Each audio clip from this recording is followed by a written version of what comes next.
Collegiate Summer Baseball Network. I'm Arielle Gordon, and I'm the Mid-Atlantic Regional Reporter.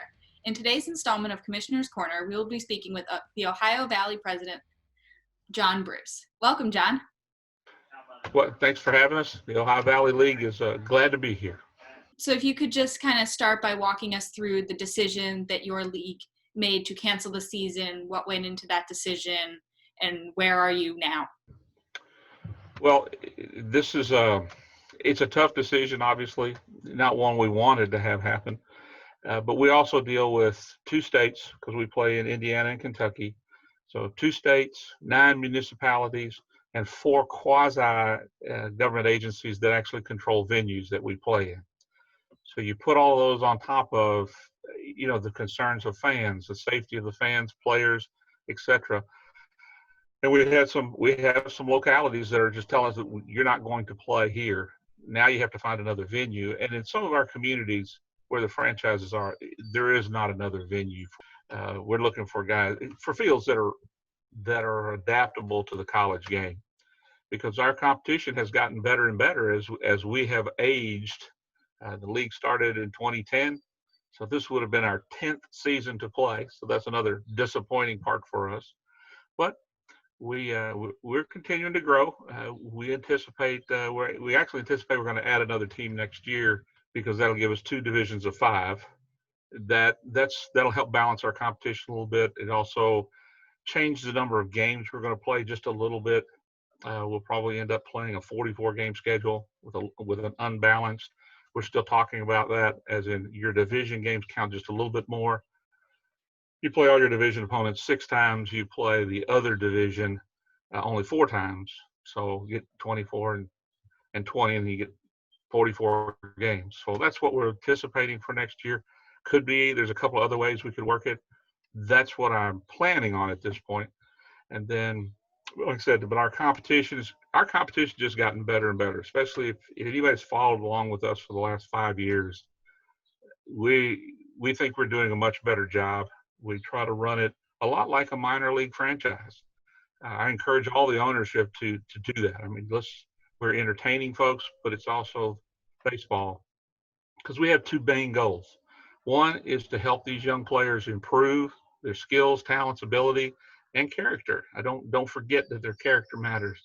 And then the next goal is to provide quality, family-friendly entertainment at an inexpensive price to our local communities. And these guys come from all over the country. For the last several years, we've had guys come from other countries as well that have played in the league.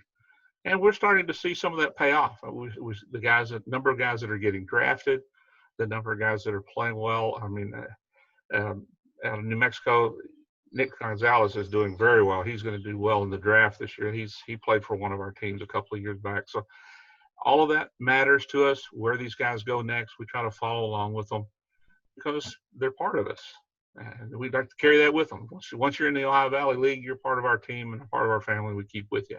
And to kind of look at the financials of the season, you've already ordered some of the supplies that'll carry you into the next summer, but are there any concerns about lost revenue or potential teams that might struggle? No, we're in good shape, because all those expenses we just had, we've paid for all those things. Well, all those things will keep until next year. And so you have to store those uniforms 10 months anyway. The difference is we'll have a little bit more stuff to store all year. Well, the bats, the balls. Bats and balls basically are the 2 extra items that you'll have on hand. You have to find a climate control to store those in. Other than that, it's all going to be there. And had any of the fans already bought tickets, either season tickets or special games for this coming summer? Absolutely. They have an offer. Every club agreed. Basically, you can get your money back for the season tickets, or we'll hold on to the money and you got a season ticket for next year. Because we have some folks that buy those tickets every year. Well, it's still your ticket. You just won't have to pay it next year. You've already paid. The bad part is we're not going to play this year. The good part is everything just goes on pause for basically 12 months, and then we pick right back up and press on. There are some expenses that we will have to endure, if you will. but not very many because we didn't play at all. And just kind of looking to starting to recruit for next summer. Now that college players lost their spring season and many won't have a summer season, how do you see kind of recruiting and where players might be going to try to play in the fall? That's going to be a real mix because you've got some guys that now they were seniors. Mm-hmm. Are they going to go to grad school or are they going to graduate and move on? So we'll see.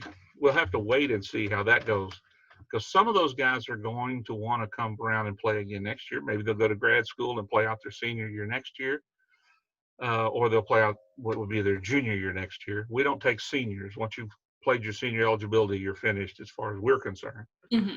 But the guy who now he would be an academic senior, but he's a junior. So that Mm-hmm. makes a difference. As long as you have eligibility remaining, then you're eligible to the league. Now, will we get exactly the same teams? No. Guys, every year that changes. It's just like, we don't have a guy come play with us as a freshman. All those guys come back as sophomore. They don't do that. Every year there's an evolution of players for every team. We have some guys who played in the league too. I think there's been a couple guys play 3 years in the league, but there's several that play 2 years, and that's great because you now know exactly what you're getting for the next year. Plus, he gets older and a little more experience. Mm-hmm. But the recruiting process will be just as diligent this coming year as it has been this past year.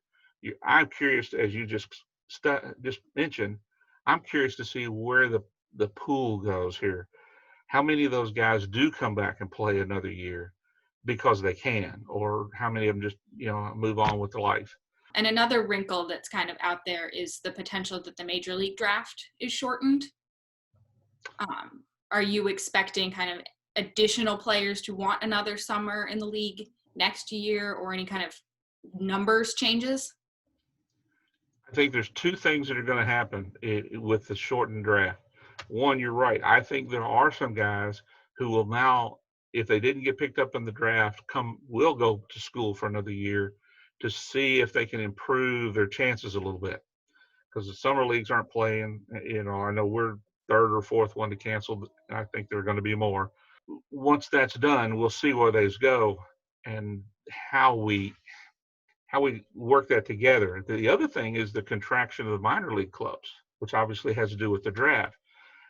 There are a couple of places that are not way from our league that are going to. They're on that list, and I guess they're going to close up shop.